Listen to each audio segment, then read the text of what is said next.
आपल्या राज्याचं जे अर्थसंकल्पीय अधिवेशन आहे त्याच्यामध्ये जे उद्धव ठाकरेंना सोडून गेलेले नेते आहेत त्यांची नाराजी पुन्हा एकदा दिसून आलेली आहे. ज्यावेळेस एखादा सदस्य निवृत्त होतो, सभागृहामध्ये निवृत्तीचं भाषण देऊन त्यांना समारोप करायची एक प्रथा असते आणि त्या समारोपाच्या भाषणामध्ये शक्यतोवर सकारात्मक बोलतात. उदाहरण जर घ्यायचं झालं तर आपण मुख्यमंत्री देवेंद्र फडणवीस, त्याच वेळेस एकनाथ शिंदेही भाषण केले. मुख्यमंत्र्यांचा उल्लेख करताना उद्धव साहेब ठाकरे असं बोलत. नीलम गोऱ्हेंनी मात्र थोडंसं ठाकरे यांच्या विरुद्ध कडक त्यांनी भाषण केलं. ही जी टीका केली आहे नीलम गोऱ्हे यांनी, तर त्याला परत प्रति हल्ला केलाय शिवसेनेच्याच नेत्या सुषमा अंधारे यांनी. प्रत्येकाला त्यांचे रोल विभागून दिलेले आहेत. त्यांचं म्हणणं होतं की साहेबांची मर्जी राखण्यासाठी नीलम गोऱ्हे बोलत आहेत. उद्धव ठाकरे पुन्हा मुख्यमंत्री होतील अशा चर्चा सुरू झाल्यात.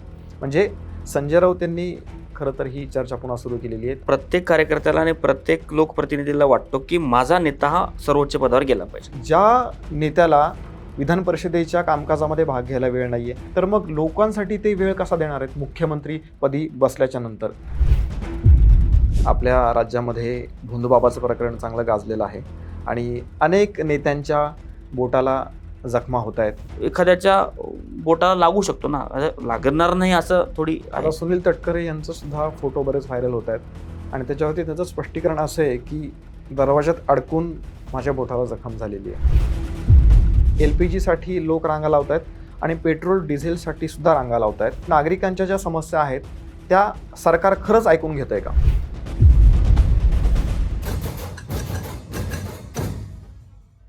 नमस्कार, पॉलिटिकल मूड या आपल्या विशेष कार्यक्रमामध्ये आपल्या सगळ्यांचं स्वागत. राजकारणातल्या ट्रेंडिंग टॉपिक्सवरती आपण आपल्या या विशेष कार्यक्रमामध्ये चर्चा करत असतो आणि सविस्तर विश्लेषण करत असतो. आपल्या राज्यामध्ये या आठवड्यामध्ये ट्रेंडिंग टॉपिक्स बरेच आहेत आणि ते कोणकोणते आहेत त्याची चर्चा आपल्याला आजच्या एपिसोडमध्ये करायची आहे. आणि आपल्यासोबत आहेत ॲडव्होकेट आणि राजकीय विश्लेषक शिवाजी जाधव. सर, पुन्हा एकदा स्वागत आहे तुमचं. सगळ्यात पहिला, कसा आहे तुमचा मूड? मूड एकदम बेस्ट आहे, छान आहे. या आठवड्यामध्ये आपल्या राज्याचं जे अर्थसंकल्पीय अधिवेशन आहे ते नुकतंच झालेलं आहे आणि वेगवेगळे टॉपिक्स होते. त्यातला एक टॉपिक असा आहे की उद्धव ठाकरे विधान परिषदेचे सदस्य होते आणि ते आता मे महिन्यामध्ये निवृत्त होतात आणि त्यांच्या निवृत्तीच्या निमित्ताने आणि इतर जे काही सदस्य होते त्यांच्या निवृत्तीच्या समारंभाचा कार्यक्रम हा विधान परिषदेमध्ये झाला. वेगवेगळ्या नेत्यांची भाषणं झाली, आमदारांची आणि मंत्र्यांची भाषणं झाली. त्याच्यामध्ये जे उद्धव ठाकरेंना सोडून गेलेले नेते आहेत त्यांची नाराजी पुन्हा एकदा दिसून आलेली आहे. असं वाटतं का की उद्धव ठाकरे यांच्या कार्यपद्धतीवरती आता तरी फरक पडेल? नाही बघा, काय असतं की ज्यावेळेस एखादा सदस्य निवृत्त होतो, सभागृहामध्ये निवृत्तीचं भाषण देऊन त्यांना समारोप करायची एक प्रथा असते आणि त्या समारोपाच्या भाषणामध्ये शक्यतोवर सकारात्मक बोलतात. उदाहरण जर घ्यायचं झालं तर आपण मुख्यमंत्री देवेंद्र फडणवीस यांनी उद्धव ठाकरे यांच्याविषयी अतिशय सकारात्मक त्यांनी भाषण केलं की बाबा ते किती चांगले फोटोग्राफर आहेत, त्यांनी किती चांगली फोटोग्राफी केली, वारीची त्यांनी फोटोग्राफी केली, हेलिकॉप्टरमधून त्यांनी जीव धोक्यात टाकून फोटोग्राफी केली. त्याच्या व्यतिरिक्त त्यांचा हा राजकारणाचा पिंड नाहीये किंवा मग ते डिसिजन परिस्थितीला अनुसरून त्या वेळेला ते डिसिजन घेतले, तरीही त्यांचा कार्यकाळ हा चांगला होता.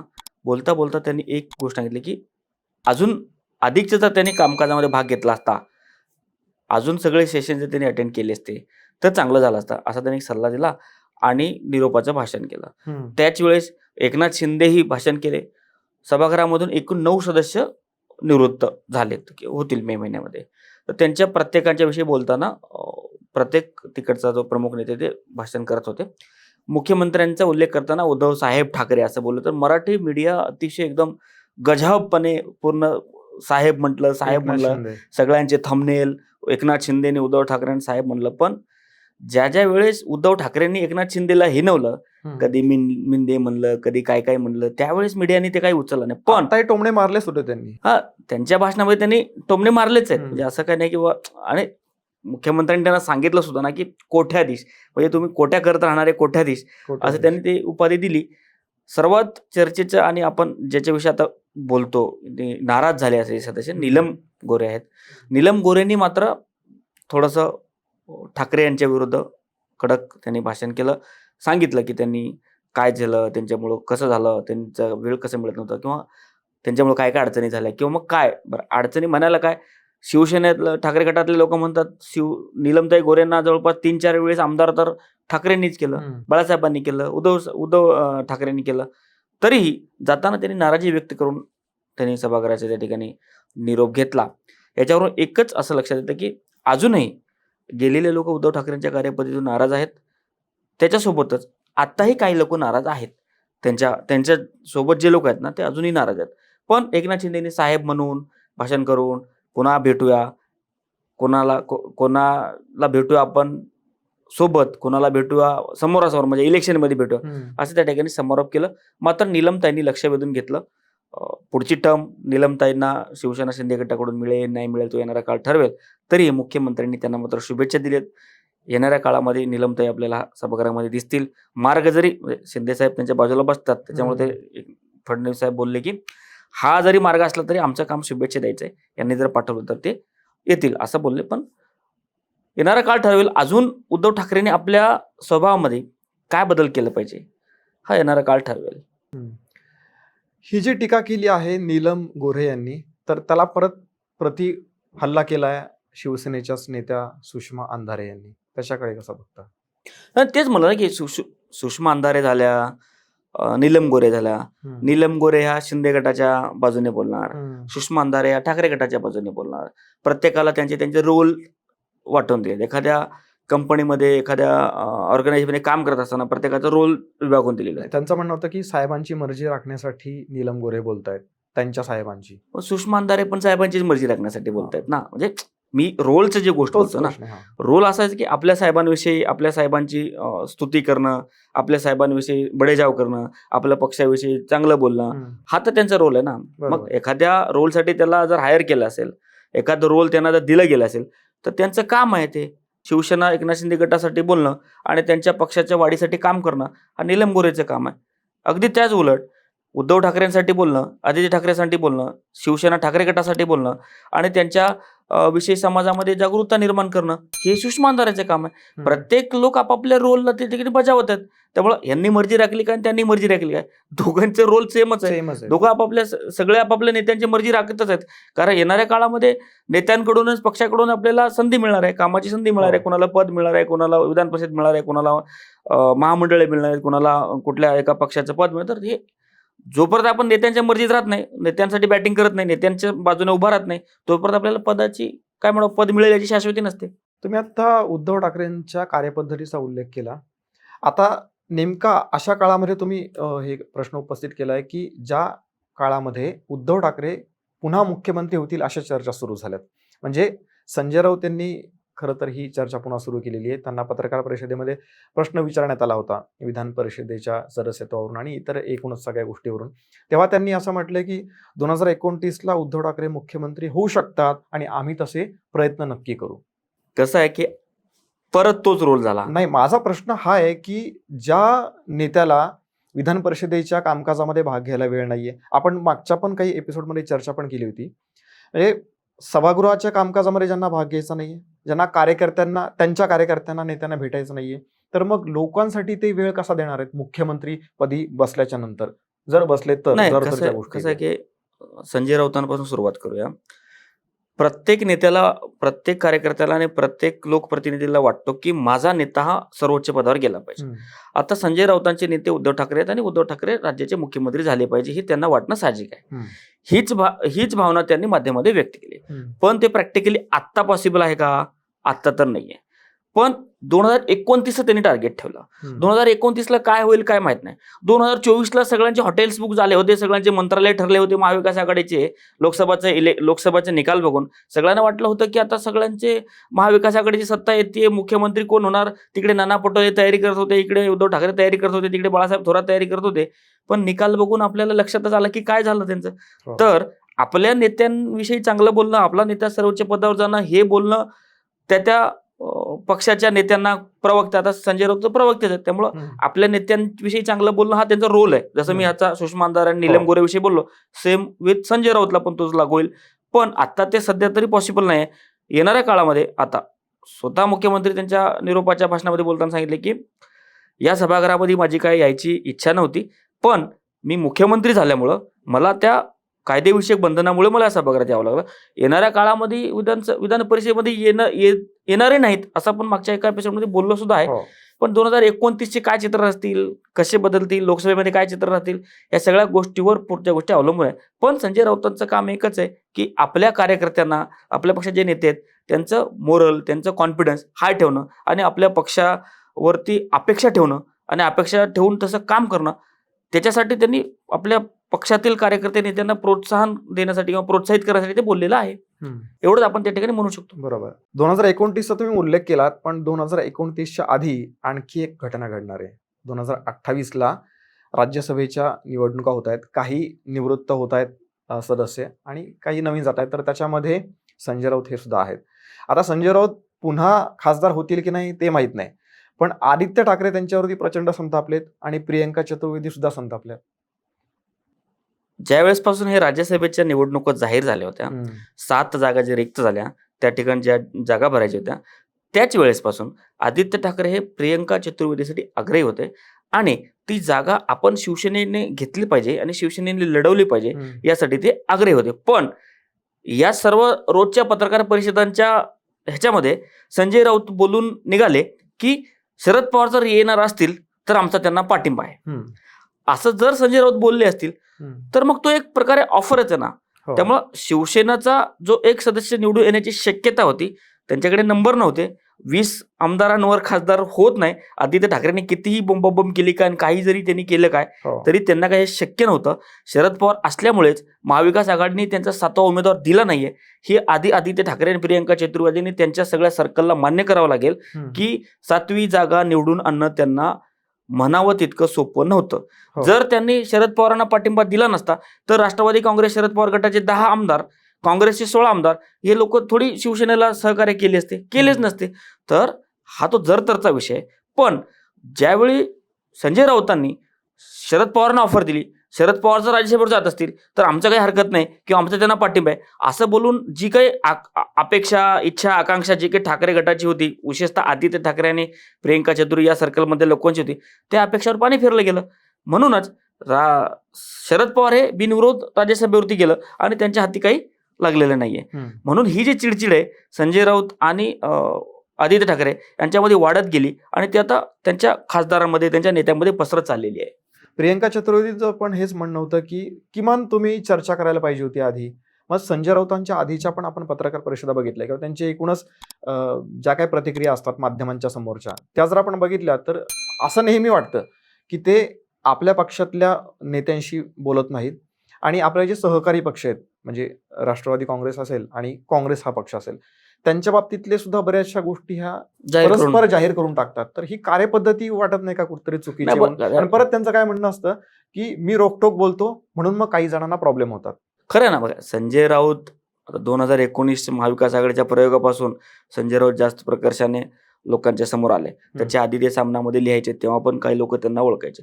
पण 2019च्या महाविकास आघाडीच्या प्रयोगानंतर ते खूप मोठ्या प्रमाणामध्ये लोकांच्या समोर आले आणि त्यांचं ते नेहमीचा कार्यक्रम झाला, माध्यमांसमोर येणं आणि बोलणं. आता प्रत्येक वेळेस माध्यमांसमोर येणं, माणसाकडे 4 दिवस, 5 दिवस, 6 दिवस नवीन गोष्टी, 7व्या दिवस काय नवीन असणार. तर यांच्या पत्रकारांपेक्षा रोज असणार. तर त्यांना काही ना काही ते बोलावं लागणार. पत्रकार त्यांना प्रश्न विचारणार. मग बोलण्याच्या ओघामध्ये स्पष्ट वक्ते म्हणून किंवा रोखठोक म्हणून ते बोलून जातात. मग नंतर त्यांच्याच पक्षाला अडचणी येते. मग ज्यावेळेस त्यांच्या बोलण्यानं ज्यावेळेस अडचणी येतात मग त्यावेळेस त्यांच्या पक्षातील नेते विचार करतात की अरे हे असं बोलायला नको पाहिजे होतं, तसं बोलायला नको पाहिजे होतं. मग सर्वात जास्त एकनाथ शिंदे यांना अंगावर घेण्याचं काम संजय राऊतांनीच केलं. माध्यमामध्ये येऊन त्यांच्या विरोधामध्ये वातावरण निर्मिती करण्याचं काम त्यांनीच केलं.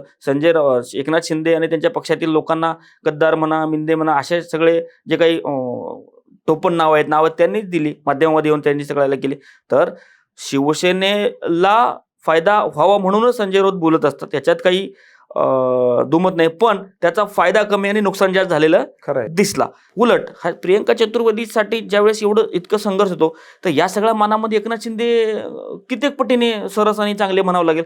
कारण त्यांनी ज्यावेळेस राज्यसभेची जागा द्यायची वेळ आली त्यावेळेस त्यांनी कुठल्या श्रीमंत आणि अमराठी आणि अशा कुठल्या एका उद्योगपतीला वगैरे त्यांनी जागा नाही दिली. सामान्य कार्यकर्त्याला त्यांनी ज्योती वाघमारे ताई ज्या नंतर जे काय आपण रील्स बघितल्या त्यांच्या आधीचे घर कसे झोपडपट्टीमध्ये राहायच्या, त्यांनी कसं चळवळीमध्ये काम केलं, त्यांनी मग कसं, तर तिकडे तर काहीच नाही, मतभेद काहीच नाही, पण यांच्यामध्ये मात्र मतभेद आहे. तेही कोणासाठी? जी प्रियंका चतुर्वेदी, जी साधारणतः मराठी अमराठी आपला विषय नाही, तरी पण जर बोलायचं झालं, कारण शिवसेनेचा हा मुद्दाच मराठी अमराठीचा असल्यामुळे आपण म्हणू शकतो की ठाकरे गट हा अमराठी प्रियंका चतुर्वेदीसाठी आपापसामध्ये भांडण करतोय, पण एकनाथ शिंदे मात्र मराठी मुलीला खासदार करून बसले.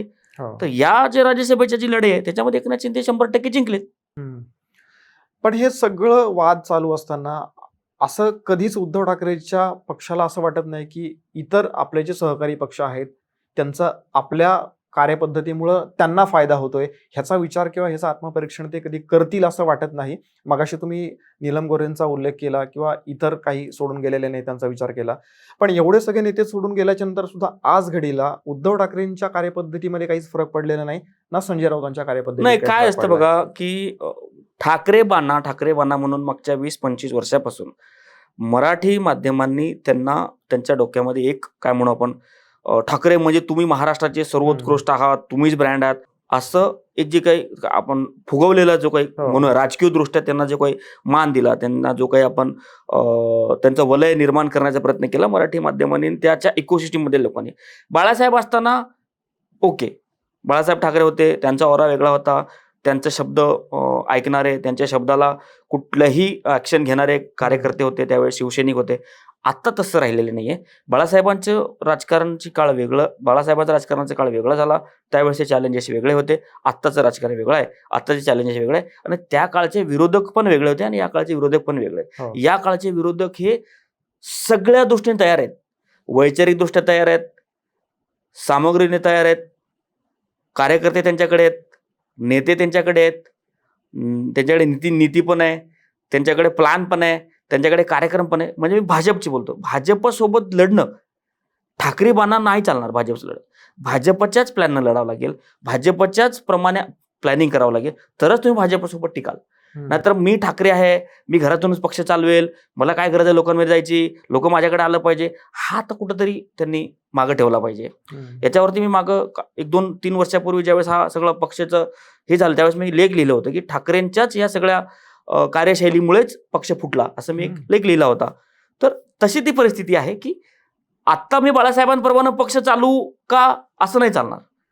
त्यावेळेस चॅलेंज वेगळे होते, आता चॅलेंज वेगळे. आता लोकांमध्ये जायला लागल, लोकांना भेटावं लागल, लोकांचे समस्या ऐकावं लागतील आणि लोकांचे काम करावं लागेल. एकनाथ शिंदेचे उदाहरण घ्या, बसत नाहीत. खुद्द मुख्यमंत्र्याचं उदाहरण घ्या, बसत नाहीत. फिरतीवरती असतात काय. अजितदादा त्यांच्या दुर्दैवी निधनापर्यंत ते फिरत होते. हो. जोपर्यंत इव्हन शरद पवारांचं सुद्धा आपण मागच्या एका कार्यक्रम उदाहरण घेतलं की अजून फिरतात. तर आता मी ठाकरे आहे, मी ठाकरेंचा वारस आहे म्हणून मीच सर्वोत्कृष्ट किंवा मला राजकीय वजन आहे, हा जो काही भ्रमनिरास आहे किंवा हा जो काही त्यांच्या आजूबाजूला असलेले मराठी माध्यम असतील किंवा त्यांच्या आजूबाजूला असलेले इकोसिस्टम असेल, त्यांना जो चढवलेला आहे, राजकीयदृष्ट्या फुगवलेला आहे, तो त्यांनी एकदा त्याच्यावरती त्यांनी आत्मपरीक्षण विचार केला पाहिजे आणि कामाला लागलं पाहिजे. म्हणजे आता विधान परिषदेतून निवृत्त झाल्याच्या नंतर उद्धव ठाकरेंनी असा सुटकेचा निश्वास टाकला असेल का की आता आपल्याला जायची गरज नाही कुठे किंवा कार्यकर्त्यांना पण भेटण्याची गरज नाहीये, अशा अर्थाने? नाही बघा, 100% हेच आहे. कारण त्यांनी स्वतः बोलताना सुद्धा सांगितलं होतं की मला इकडे यायची गरजच नव्हती, मला मुख्यमंत्री व्हावं लागलं म्हणून मी झालो. आणि मुख्यमंत्री देवेंद्र फडणवीस यांनी सुद्धा सांगितलं की त्यांचं राजकारण पिंडच नाहीये. तर फोटोग्राफी त्यांना थोडं बरं वाटलं असेल किंवा ठीक आहे, आता मला प्रत्येक अधिवेशनाला ते काही जात नव्हते किंवा प्रत्येक अधिवेशनाचे प्रत्येक दिवस काय त्या सभागृहामध्ये जात नव्हते, पण जितकं पण त्यांना जावं लागत होतं तेवढं आता त्यांचं वाचलं. उद्धव ठाकरेंच्या शिवसेनेनंतर आता आपण येऊयात अजित पवारांच्या राष्ट्रवादीच्या पक्षाकडे. त्यांच्या पक्षाचे नेते हे चर्चेमध्ये आहेत. सगळ्यात लेटेस्ट म्हणजे नरहरी झिरवाळ, त्यांचा एक व्हिडिओ व्हायरल होतोय, त्याविषयी काय सांगाल? नरहरी झिरवळ यांचा 2-3 दिवसापासून जो काही समाज माध्यमावर व्हिडिओ व्हायरल होतोय त्याच्यावरती विरोधकाकडून जोरदार टीका होते की तुम्ही शासकीय जागेंचा, शासकीय निवासाचा गैरवापर करताय किंवा शासकीय संपत्तीचा गैरवापर करताय. त्याच्यावरती माध्यमांशी बोलताना किंवा मुख्यमंत्र्यांशी ते बोलताना त्यांनी सांगितलं की तो जो व्हिडिओ दिसतोय तो 2-4 वेळेसचा आहे, तो क्लिप सगळे एकत्र करून माझं ते बदनामी करण्याचा प्रयत्न करतायत असं त्यांना सांगणं. प्रत्येक माणूस आपापल्या बचावाची बाजू सांगत असतो, त्याचप्रमाणे त्यांनी मुख्यमंत्र्याला सांगितलं आणि मुख्यमंत्र्यांनी त्याला सल्ला दिला की तुम्ही याची सर्वात आधी कंप्लेंट टाका, मग चौकशी अंती जे काही खरं आहे ते वापस येईल, पण जर हे खरं असेल तर दुर्दैव आहे आणि हे चुकीचंच आहे. पण हे 3 वेळा चर्चेत आलेत. म्हणजे सगळ्यात पहिल्यांदा तर सुनेत्रा पवारांनी राष्ट्रीय अध्यक्ष व्हायला पाहिजे एनसीपीचं, असं ते म्हटले. त्यानंतर ते चर्चेत आले. दुसऱ्यांदा चर्चेत आले ती त्यांच्या कार्यालयातल्या एका लिपिकाने लिपिकाने हे घेतली आणि आता हे तिसऱ्यांदा परत हे चर्चेत आलेत. एकच व्यक्ती 3-3 वेळा चर्चेत आलाय.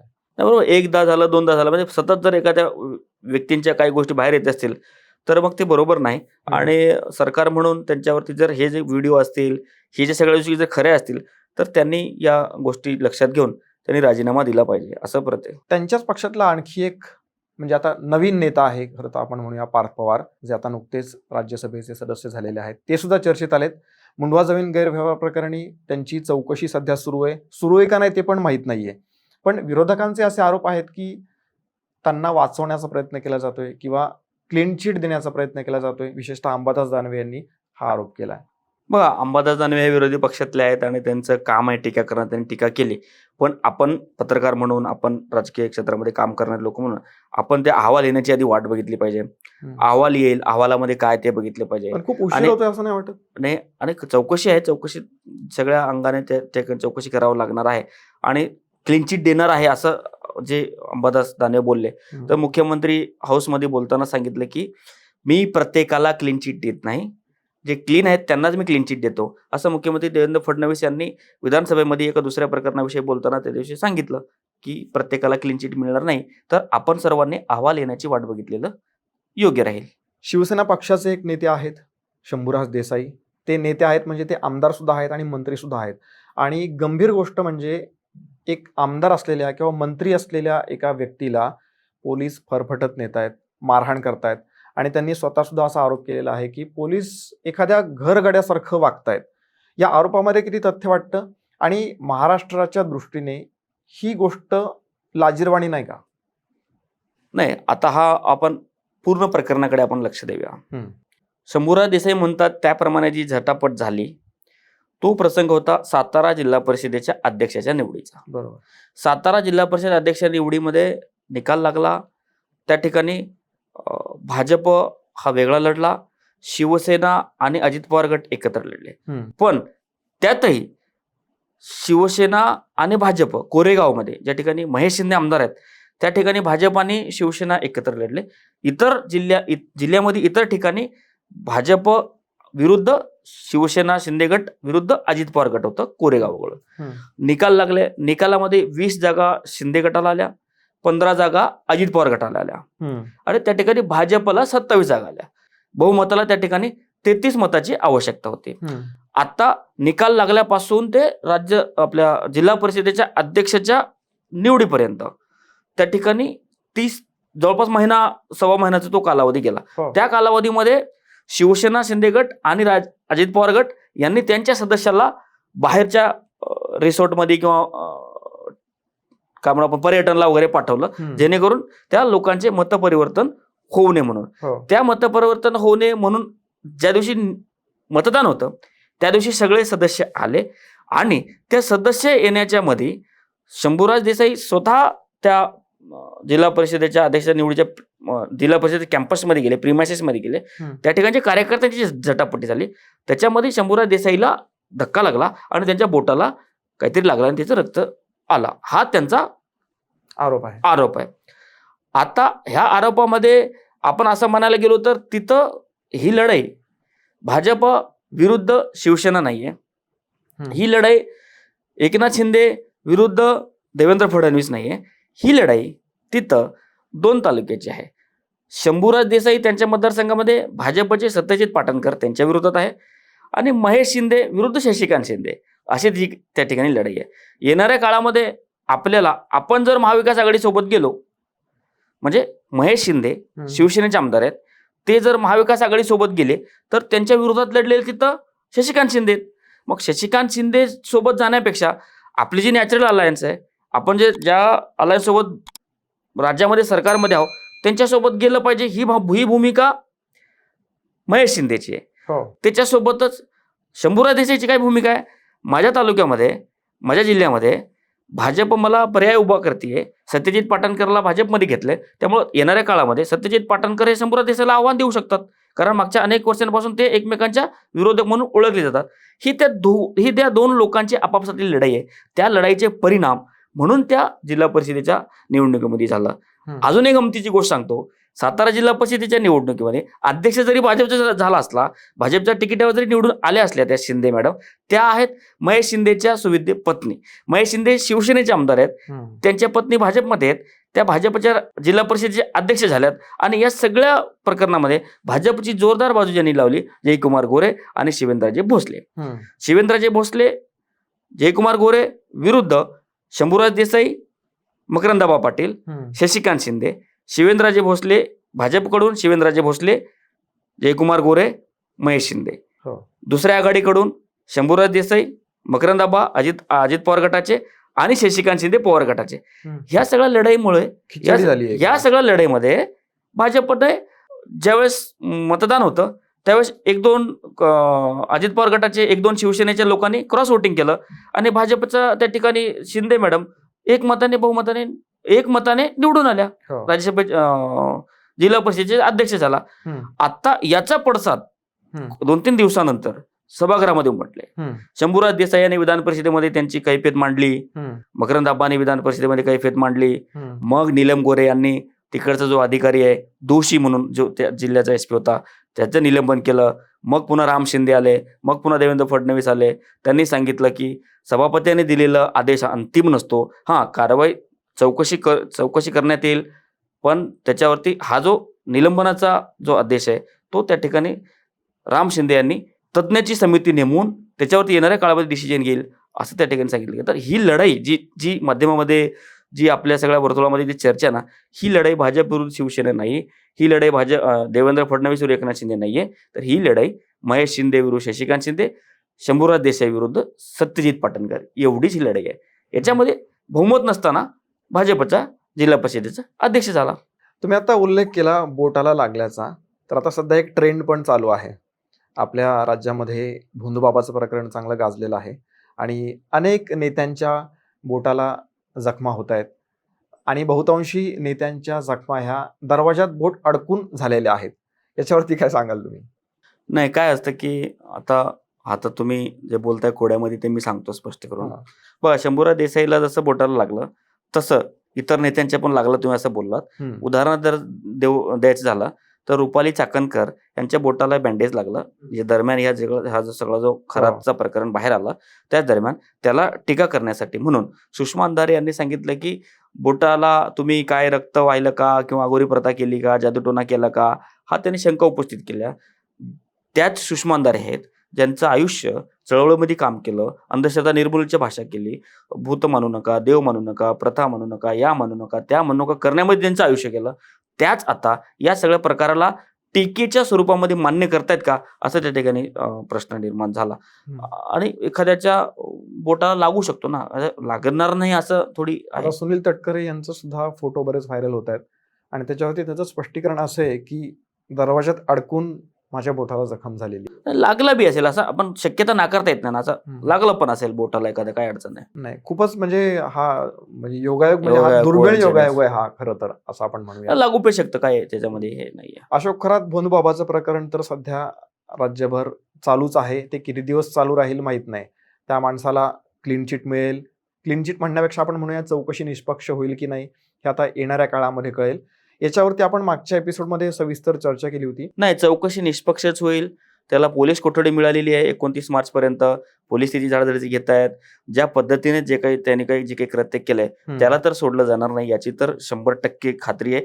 कारण त्याच्यावर तर कारवाई करायची नव्हती, त्याला अटकच झाली नसती. त्याला इतक्या गुप्त पद्धतीने त्याला अटक करण्यात आलेलं आहे. लोकांना काही याचा प्रकार माहीत नसताना 10-15 दिवस आधीच मुख्यमंत्र्यांनी SIT नेमून त्याच्यावर कारवाई करून अतिशय काय म्हणू आपण त्याला सगळ्या गोष्टी गुप्त ठेवून त्याच्यावर कारवाई करून त्याला पाळत ठेवून त्याला अटक केलेलं आहे. त्यामुळं पोलिसांवरती आणि सरकारवरती आपण विश्वास ठेवायला काय हरकत नाही. जर त्याला कारवाई करायची नव्हती तर त्याला अटकही केला नसता. पहिल्या गोष्ट आपण हे कारण असे अनेक उदाहरण आहेत ज्यांना कार्यकर्त्यांचे ते बाहेर देशात कुठेतरी पळून जातात, काहीतरी त्यांच्यासोबत होतं. पण ह्या बाबतीत असं होणार नाही. आपण काही काही जण अशी शंका उपस्थित करतायत की एन्काउंटरही होऊ शकतो वगैरे वगैरे, माहित नाही आता काही काय लोक होईल. म्हणतात बघा, हे समाज माध्यम आहे, दोन्ही पद्धतीने चालतं. समाज माध्यम म्हणतात याने असं कृत्य केलं की याला बाजारात ठोकलं पाहिजे, याला रस्त्यात ठोकलं पाहिजे. हम्म. काही लोक ठोकल्यानंतर काय लोक म्हणतात याला का ठोकलं, याच्याकडे काहीतरी गुपित असेल म्हणून ठोकलं. तर दोन्ही पद्धतीने बोलणारे लोक असतात. पण कायदेविषयक जे काही गोष्टी असतील त्या गोष्टी सरकार आणि मंत्री आणि कायद्याची जी यंत्रणा आहे ती यंत्रणा येणाऱ्या काळामध्ये करणार. त्यामुळं 29 मार्चपर्यंत त्याला पोलीस कोठडीच आहे. आणि येणाऱ्या सुनावणीमध्ये काय होईल, तो काय बोलेल, त्याच्या वतीनं कोण बोलेल, किंवा सरकारी वकिलांची काय काय तिकडे हे असतील, किती आतापर्यंत यासोबत कंप्लेन आलेत, सगळे कंप्लेन एकत्र करतील आणि ती पुढं त्याचा खटला चालवला जाईल. एक शेवटचा प्रश्न आहे. सध्या राज्यामध्ये पेट्रोल डिझेलची टंचाई आहे, खरंच आहे का, हा एक माझा प्रश्न आहे. आणि दुसरा प्रश्न असा आहे की LPG साठी लोक रांगा लावत आहेत आणि पेट्रोल डिझेलसाठी सुद्धा रांगा लावत आहेत. तर हा प्रश्न सुटलेला आहे का, तो कधीपर्यंत सुटेल, आणि नागरिकांच्या ज्या समस्या आहेत त्या सरकार खरंच ऐकून घेतंय का? नाही, कसं आहे ना की प्रश्न सुटलेलाच आहे.